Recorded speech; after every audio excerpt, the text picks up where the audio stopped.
Hello বন্ধুরা, তোমরা সবাই কেমন আছো? আশা করি সকলে খুব ভালো আছো।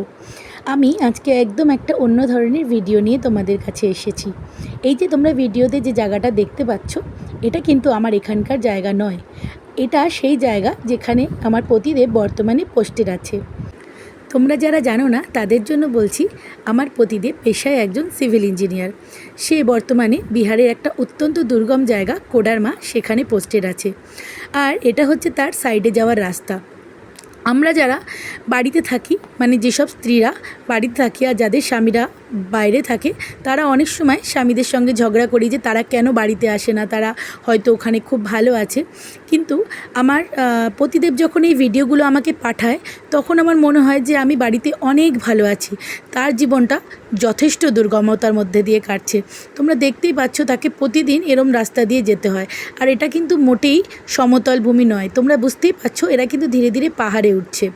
তো যাই হোক, আমি যখন আমার বরের কাছে মাঝে মাঝে খুব ঝামেলা করে বলি যে তুমি কেন আসছো না, তুমি ওখানে খুব ভালো আছো, তখন ও মজা করে বলে, হ্যাঁ তোমাকেও আমি নিয়ে আসবো, তুমি আমার জায়গাটা দেখবে কত সুন্দর। যাই হোক, তোমাদের ইনফরমেশনের জন্য বলে রাখি, এই জায়গাটার নাম হচ্ছে ঝড়াই। মানে আমাদের ইন্ডিয়ার সবথেকে বড় অভ্র খনি যে জায়গাটা আছে ঝুমরি তিলাইয়া, সেইখানের একটি অঞ্চল আর কি। এটা জায়গাটা অত্যন্ত দুর্গম একটা জায়গা। আসলে আমি বর্তমানে শিলিগুড়িতে থাকি। শিলিগুড়ির আশেপাশটা তোমরা সবাই জানো, পাহাড়ে ঘেরা একটা জায়গা, খুব সুন্দর জায়গা, মনোরম জায়গা। এখানে সবাই নিজেদের ছুটি কাটানোর জন্য আসে।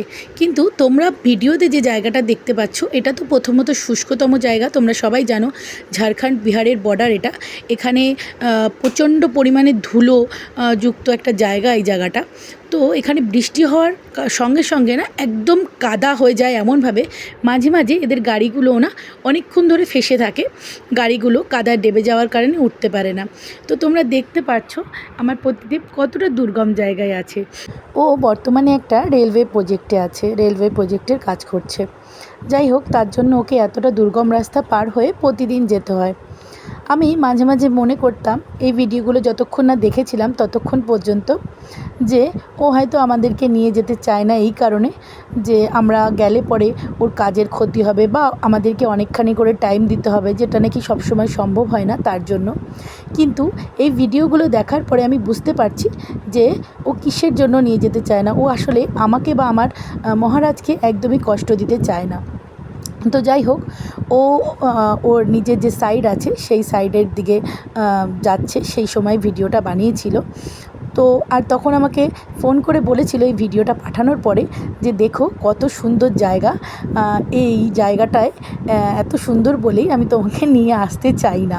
এই জায়গাটা এত সুন্দর, তোমার ভিডিওটা দেখে যদি ভালো লাগে, তারপরে যদি তোমার মনে হয় তুমি আসতে চাও, আমি তোমাকে অবশ্যই নিয়ে আসবো আর তোমাকে এর মধ্যে থেকেই ঘুরে দেখাবো এই সুন্দর জায়গাটা। আসলে আমরা কখনো কখনো মানুষদের সম্পর্কে যে ভুল ধারণাটা নিজেদের মনে পুষে রাখি, সেটা না একটা সময় আসার পরে ভেঙে যাওয়া দরকার।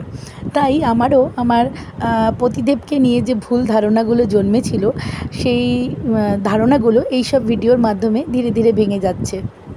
মাঝে মাঝে ও যখন বলতো যে আমার সাইডের থেকে ফিরতে ফিরতে এতটা দেরি হয়ে গেছে যে আমি ডিনার করতে পারিনি, তখন না খুব খারাপ লাগে। এখন এই ভিডিওগুলো দেখার পরে বুঝতে পারছি যে এতটা বাজে রাস্তা। তোমরা আশেপাশে দেখতে পাচ্ছ, ঘর বাড়ি তো দূরে থাক, মানুষের আনাগোনাও নেই। এই সাইডে যে কাজ হচ্ছে, এই দু একটা গাড়ি যাতায়াত করছে, আশেপাশটা জঙ্গল আর জঙ্গল। তো যাই হোক, ভালো থাকুক সে, আর ভালো থাকুক সেই সমস্ত মানুষরা যারা নিজের রুজিরুচির কারণে নিজের পরিবার ছেড়ে, নিজের বাবা মা ভাই বোন স্ত্রী সন্তানদেরকে ছেড়ে এরকম দুর্গম জায়গায় দিনের পর দিন পড়ে রয়েছে। তাদের ভালো থাকা কামনা করি। আর আমি সেই সঙ্গে আমার ভিডিওটা এখানেই শেষ করছি। তোমরা সবাই ভালো থেকো, আর নিজেরা অবশ্যই নিজেদের কমেন্টের মাধ্যমে জানিও আমার ভিডিওটা তোমাদের কেমন লাগলো, আর আমার ভিডিওগুলো তোমাদের কেমন লাগে। সবাই একটু লাইক শেয়ার কমেন্ট করলে আমার আরও আগে ভিডিও করার জন্য যে উৎসাহ, সেটা বেড়ে যাবে। তোমাদের ভালো থাকা কামনা করে আমি আমার ভিডিওটা এখানে শেষ করছি। টাটা।